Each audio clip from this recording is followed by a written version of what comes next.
عقیدہ ختم نبوت کی نظریات کو کیسے پیش کیا۔ میرے دوستو، ختم نبوت اسی لیے وہ حیثیت رکھتا ہے اسلام میں جو دل رکھتا ہے جسم میں۔ جسم میں ہاتھ ہے نا، اس کی اہمیت ہے، لیکن ہاتھ اللہ نہ کرے کٹ جائے نا، بندہ زندہ رہتا ہے۔ ناک ہے، زبان ہے، آنکھ ہے، کان ہے، پاؤں ہے، کٹ جائے بندہ زندہ پھر بھی رہتا ہے۔ دل کا ایک ٹکڑا چھوٹا سا کٹ جائے تو مجھے بتائیں کیا زندہ رہے گا بندہ؟ کیا رہے گا؟ ختم ہو جائے گا نا، کچھ بھی نہیں بچے گا۔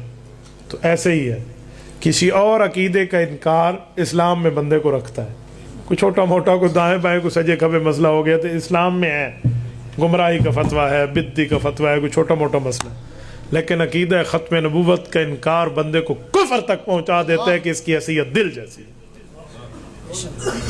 یہ میں باتیں آپ کو بنیادی طور پہ سمجھانے کے لیے اسی لیے محنت کوشش میں بڑے دھیمے لفظوں میں آپ کو سمجھا رہا ہوں کہ ذہن بنے بندے کا کہ ختم نبوت کانفرنس ایسے محض کانفرنس نہیں ہوتی۔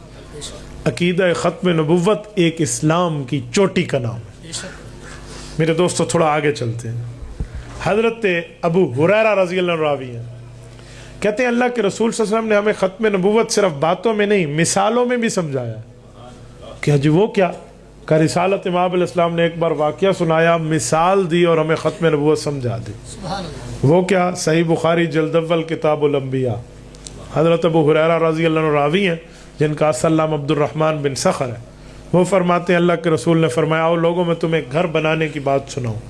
ان مثلی ومثل الانبیاء من قبلی کمثل رجل بنا بیتا فاحسنه واجمله الا موضع لبنة من زاویہ فجعل الناس يطوفون به ويتعجبون له ويقولون هلا وضعت هذه اللبنة فانا اللبنة وانا خاتم النبیین۔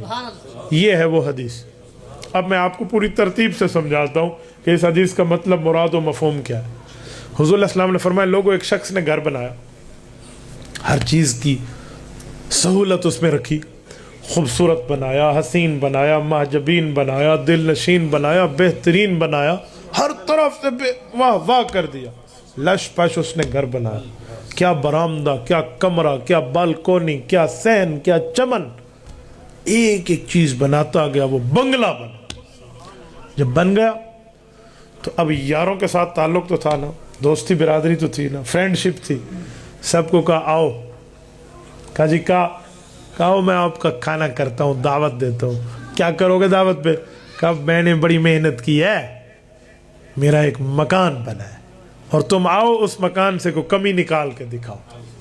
یار تو یار ہوتے ہیں، کہتے ہیں نا یاراں نال بہاراں آ گئے۔ اس نے ہاتھ پکڑا اور چل آؤ دیکھو یہ میری بالکونی ہے جی، واہ واہ بنایا، یہ برآمدہ ہے جی زبردست، یہ کمرے ہیں کہ جی واہ واہ، یہ گویا کچن ہے جی بالکل بہترین، یہ صحن ہے واہ واہ، یہ دہلان ہے، یہ چمن ہے، یہ فلاں ہے۔ سب کچھ دیکھتے گئے، وَيَتَعَجَّبُونَ لَهُ، اور حیران ہوتے گئے، دیکھتے دیکھتے دیکھتے ایک جگہ پہ آ کے دوست رک گئے۔ انہوں نے کہا بھائی گھر تو بڑا اعلیٰ ہے، واہ واہ ہے، بہترین محجبین ہے، کوئی اس پر اعتراض نہیں، لیکن ایک سوال رہتا ہے۔ سنو، یہ واقعہ حضور سنا رہے ہیں صحابہ کو۔ آپ علیہ السلام نے فرمایا میرے صحابہ، انہوں نے کیا سوال کیا؟ کہ جی ارشاد فرما دیں۔ کہ جی دوستوں نے کہا کہ بھائی سب چیز اعلیٰ سے اعلیٰ، ایک چیز تیرے گھر میں کمی رہ گئی ہے، اگر وہ کمی بھی پوری ہو جائے تو پھر اس دھرتی پہ اس گھر پہ اعتراض کرنے والا کوئی نہیں ہوگا، سوال ہی نہیں اٹھے گا۔ آپ علیہ السلام نے صحابہ سے پوچھا پتہ ہے وہ کیا چیز ہے؟ آپ ہی فرما دیں، بات تو آپ ہی نے چلائی ہے۔ کہ جی وہ ایک جگہ خالی تھی، گویا کہ ایک اینٹ کی جگہ جیسے خالی ہو۔ تو انہوں نے کہا جی سارا گھر تو بنا دیا، اس میں کسی میں کوئی کمی بیشی تو نے معاملات کو نہیں رکھی، یہ کیوں رہتی ہے؟ تو اس نے کہا جی اوکے ہو گیا، اگر میں یہ اینٹ کی جگہ بھی پوری کر لوں تو پھر میرے گھر میں کسی نئے ایڈیشن، نئی چیز کی ضرورت، نیڈ، حاجت رہے گی؟ انہیں کہا جی بالکل نہیں، پھر گل فل فلیش مکمل ہو جائے گا۔ کہ جی ٹھیک ہے۔ حضور پاک علیہ السلام نے بات کر کے صحابہ کرام کو دیکھا، کہا آپ بتاؤں یہ گھر کیا ہے، معاملہ کیا ہے؟ جو رہ گیا ہے وہ پورا کیا ہے؟ کہ جی گھر سے مراد انبیاء ہے. اچھا کہ جی کہ ان مثلی و مثل الانبیاء من قبلی، میں اور مجھ سے پہلے تمام انبیاء، یہ قصر نبوت ہے، انبیاء کا گھر ہے. ایک ایک نبی آتا گیا، انبیاء کا گھر بنتا گیا. ایک ایک نبی آتا گیا، گھر تیار ہوتا گیا، عالی شان بن گیا. جب مکمل ہوا ایک معاملہ رہتا تھا، وہ آخری سٹیپ بھی پورا ہوا میرے آنے سے. فَأَنَا اللَّبِنَ وَأَنَا خَاتِمُ النَّبِيِّينَ، میں آیا اور نبوت کا گھر پورا ہو گیا. اب اس گھر میں نہ نئی چیز کی ضرورت، نہ تم میں نئی نبوت کی ضرورت. یہ واقعہ اللہ کے رسول نے سنایا، مثال امام الانبیاء نے دی. اب بتائیں یہ مرزا قادیانی کو میں اس گھر میں کہاں رکھوں؟